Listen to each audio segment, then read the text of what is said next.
Yan, okay na. So, dalawa yung problema niya. Yung E3 error niya. Then, after ko magawa yung E3, ayaw din pumasok ng tubig. So, ngayon okay na. Ingos ko lang yung water level. Yan. 2 lang. 2 lang. Yan. Yan. 2. Blinking. Yan, bullet. Okay na lahat. So, ito naman nga, kabisado ko lahat siya. There's no way na hindi magagawa kapag ako ang gumawa. Kaya sure na magagawa. Basta nagkasundo tayo sa presyo. Sabi ko, kuya, baka pwedeng triple mo lang kasi hirap talaga sa budget. Actually, multiple problem siya. Dalawa ang problema. Pero kayang-kaya namang... So, hindi katulad nung nakausap mong technician, kailangan pang dalhin sa shop. Ako naman, ayaw ko nang dalhin sa shop ko kasi nga, alam ko naman na in just 30 minutes, kaya ko siyang gawin.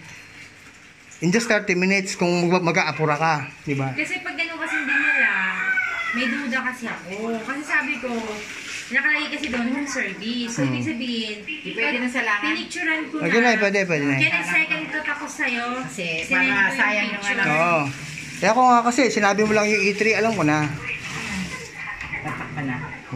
Sinend ko sa'yo. Kasi sabi ko, kung sinend ko na sa kanya yung gano'n, dapat alam nila kung paano gagawin. Sa kung ano yung dadalhin na gamit. Oo. Kasi ako, kahit sa telepono lang tayo nag-usap, basta sinabi mong E3, alam ko na yan. Kaya tinanong mo na kita, kuya, ikaw ba yung kausap ko ng isa o yung isa ba? Kasi, Tsaka maabalang magdala pero kaya yung cleaning ng aircon sa inyo, magkano? Kapag split type, 1.5.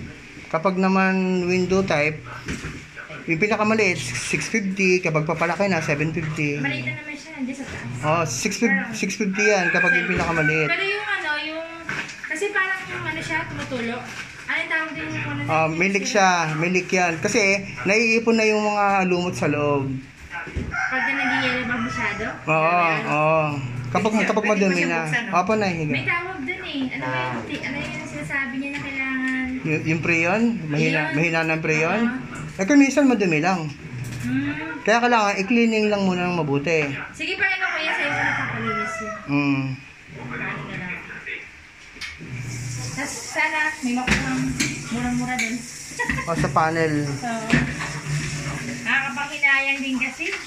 Tsaka Samsung to. Ano ba to? Smart TV ba to? Oh, smart TV. Talagang worth it na ipagawa kung smart TV.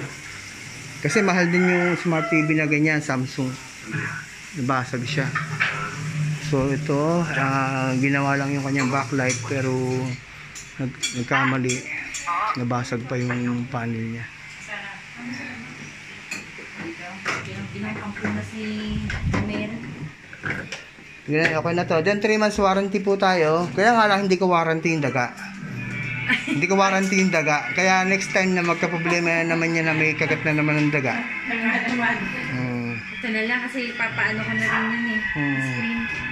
Kuberan nyo ng screen yung pinakabutas kasi doon dumadaan yung daga Meron nga... Aso ko kasi yan kuya.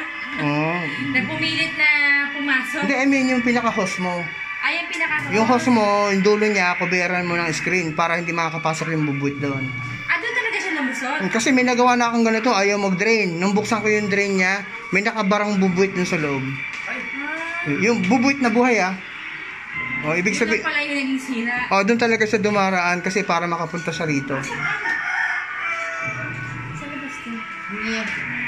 Kala ko naman dito. Ate, okay na yan. Then 3 months warranty tayo dyan. Okay, sige kuya. Okay na.